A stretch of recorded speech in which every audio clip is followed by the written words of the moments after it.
السلام عليكم، شلونكم حبايبي؟ اخباركم؟ يا رب تكونون بألف خير وصحة وعافية. شلونكم بنات؟ اخباركن؟ ان شاء الله تكونون بألف خير وصحة وعافية وانتن تشاهدن فيديو اليوم. نبدأ الفيديو بالصلاة على سيدنا محمد. اللهم صلي وسلم وبارك على سيدنا محمد.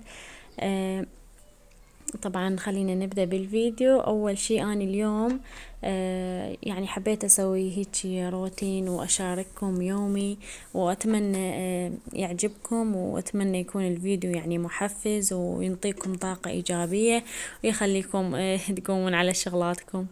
المهم حبايبي ترى شاقيكم. أول شي بديت الصبح سويت ريوق، يعني حطيت الشاي على النار، بعدها كان عندي عجين فقطعته، قلت خليه يرتاح شوية، يعني قطعته هنا بالصينية لما نتريق اني والجهال. فهنا بلشت اخلي الريوق، خليت شوية زلاطة وزيتون وشوية حمست هذا صجق للجهال. وبعدها خليت الحليب لهم، هم يشربون حليب الصبح، ما يحبون الشاي، واني اشرب شاي لانه اني ما احب الحليب. المهم مرات هو صهيب يعني ابني يروح للمدرسة، يعني هو بالعادة ما يتريق ويانا، يروح للمدرسة من 8 الصبح، أنا أحط له ريوق وباقي الجهل يظلون نايمين، هو يتريق ويروح للمدرسة. بس صار له فترة خطية مريض، يعني تسمعون العافية، اسم الله عليكم على جهالكم. داس على كوب، يعني كوب مال المي أو قلاص يعني مكسور بالمطبخ، وداس عليه خطية وانشقت رجله خطية، وديته للمستشفى، خيطوها، يعني خيطوا رجله. ف تقريبا صار لأسبوعين لا يروح على المدرسة ولا شيء، قاعد بالبيت. فعاد احنا نتريق سوا. المهم هنا الخبز، يعني القطع مالات الخبز ارتاحن، فورا ما تريقت هاي جبت التنور وهاي وبلشت اخبز بيه. هنا مثل ما تشوفون اني مرات اخبز فوق، يعني عالسنق، اخلي التنور فوق الطباخ، والقطع اقطعهن على السنق، على يعني هيجي علاقة كبيرة هيجي تلم الطحين وتلم القطع. بس مرات مثلا عندي شي لازم اطبخه، مرات اخلي شي على الطباخ، او ما اقدر مثلا اظل واقفة اذا عندي حيل خبز كثير اخبز بالقاع.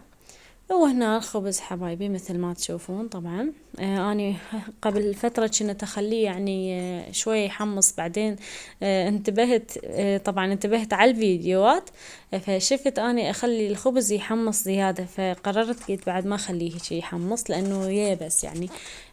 فهسه هالوقت صايرة ما اسويه هيك يحمص زيادة. المهم بعدها خلصت خبز وخلصت الريوق، خلصنا. وبعدها عندي هاي أكثر فقرة أكرهها، هي الإنجانة. هاي من واحد يغسلها ظل أغسل بيها، هاي أبد ما أحب هاي الفقرة، ما تغسل إنجانة، بس واحد غصبا عليها يغسله. المهم غسلتها وهم عزلت المواعين وغسلتهن يعني.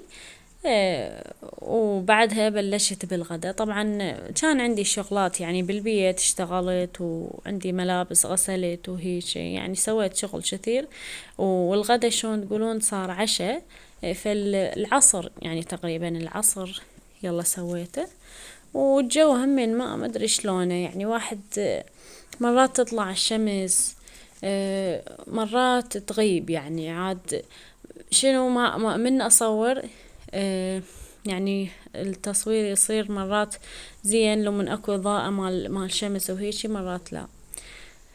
المهم هنا خليت عندي لحم طلعته من البارحة وسلقته. اني اول شي اسلق اللحم لانه اني اخاف من اللحم ما يستوي، وما اعرف ليش هنا اللحم، يعني صدق ما اعرف ليش اللحم بتركيا ما يستوي مثل لما كنا بالعراق نخليه نص ساعة او ساعة، اكثر شي ساعة ونص يستوي. هنا تخلينا اني اخليه والله مرات 3 ساعات يظل يغلي على الهيتر، اخليه على الكهرباء يظل يغلي يلا يستوي. فاني شنو ما شلون تقولون، يعني ما اخليه بالجدرية هيجي اشبرته واحط فوق المرق، لا ما امن هيجي لانه ما يستوي. اسلقه اول شي وبعدين اطبخه على كيفي، شلون ما اريد اطبخه هو مستوي يعني. اطبخه يعني بعدين اول شي اسلقه، اخلي له شوية بصل وورق غار وملح واسلقه طبعا ورا ما اشيل الزفر من عنده. وبعدين شلون ما اريد يعني اطبخه.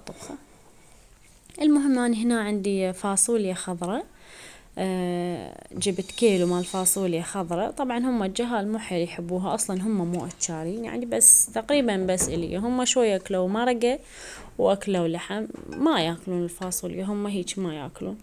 المهم بعد ما قطعت الفاصوليا اول شي خليت الفاصوليا عالدهن يعني ملحتها، لا والله ما ملحتها، خليتها اول شي وبعدين خليت فوقها ملح شوية ذبلت، وخليت تقريبا 3 أو 4 سنون مال ثوم. ما خليت بصل لانه اني مخليه للمي مال اللحم يعني للحم خليت بصل، وهو اصلا الفاصوليا تريد ثوم. فحمستها هيك شوية غطيتها لما ذبلت. وبعدها حطيت ثوم عليها شوية، شوفوا هنا خليت ثوم، وبعدها عاد خليت المي يعني المي واللحم كله سوا، هذا المي مال اللحم سلقته وكله خليته سوا بالمي واللحم مالته، والدهن هم دهن ما خليت كثير يعني لانه اللحم اصلا بيه دهن مال الشحم.